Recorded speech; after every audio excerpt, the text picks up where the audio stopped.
We're here today as friends of Bill Hogan, but more importantly, people who believe in free speech and the right of free assembly. As Americans, everybody has or should have that right. But the unbelievable fact is that Bill Hogan, a respected former Union Teamster leader, faces a trial in New York and the very real possibility of going to jail for 6 months simply for speaking socially with his best friend, Bob Riley, a former Teamster. Bob Riley and Bill Hogan have been friends for 55 years.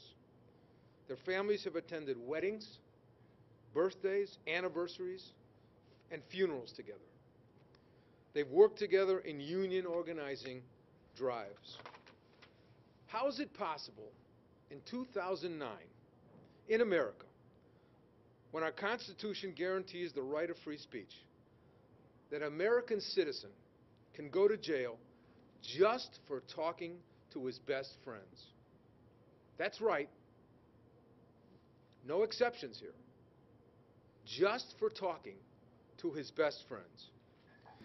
When I ran all my charitable fundraisers, I always reached out to get Bob Riley involved and to Bill Hogan involved so that they would do the work and I would get the applause.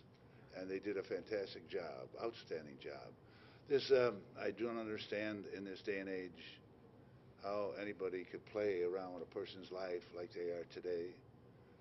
Freedom of speech is something that we just take for granted here in the United States. And I think we should continue to take it for granted because it's ours. I think we fought a couple wars, First and Second War, and a few other wars for that right. And anybody who tries to touch that and takes it away is a fool. We wouldn't have the opportunity to sit here and talk about this if we didn't have the right of free speech. You know, I've been knowing Bill for 20 years or more, and to take away a man's friendship that he have had with someone over 50 years and say he can't speak with them is foolish. You know, this is a shame. This doesn't make any sense whatsoever. It was only yesterday, it appears, that if you were going down to Springfield to pass any kind of legislation or attempt to pass legislation regarding working men and women in this state, you had to bring Bill Hogan along with you. People used to flock to Bill Hogan, guilty of talking to his best friend. I'll tell you what Bill Hogan's guilty of. Bill Hogan's guilty of early on in life making the decision to represent and fight for working men and women of the state of Illinois and the United States of America. That's what he's guilty of.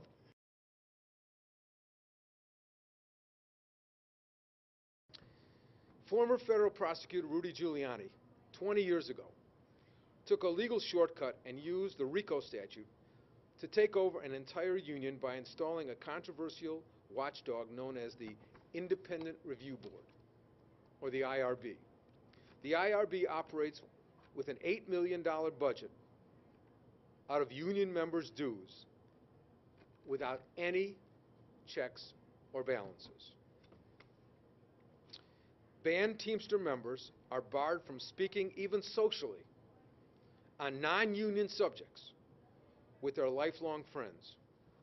Like Bill Hogan, they cannot attend weddings or social outings together. Their wives cannot call each other on the phone because the IRB reads their phone records and doesn't believe that the calls are between the wives. Bill's wonderful wife, Ginny, has advanced stage lung cancer and is critically ill in the hospital at this very moment. But Bill and Ginny's friends cannot even call or come by to visit because of these restrictions. To me, and to the people standing behind me, and an awful lot of other people who are involved in this fight, this is an outrage.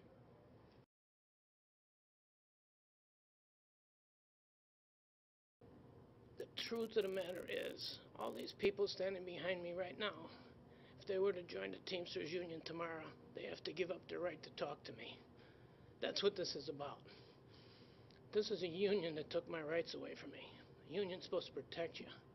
They took all my friends. I had spent 40 years in the Teamsters Union. They never brought one member forward that I ever hurt. Cameraman, you join the Teamsters tomorrow, you can't even interview me anymore because you're a Teamster and you can't talk to me. We have made, as a group, a commitment to go to the Department of Justice to see that justice is done.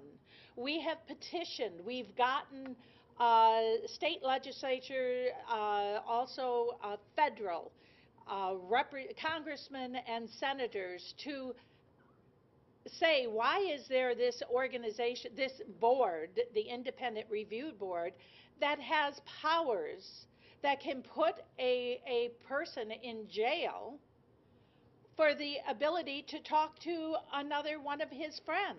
The Free Speech for Bill Hogan Committee, this gathering of leaders from labor, business, entertainment, and government, is releasing letters it will send to Attorney General Eric Holder and congressional leaders saying that it's time to investigate the abuses that have occurred under the consent decree and the regime of the Independent Review Board. President Barack Obama promised as much last year when he was campaigning and said it's time that the Justice Department end the abuses of the IRB and restore the union back to its members.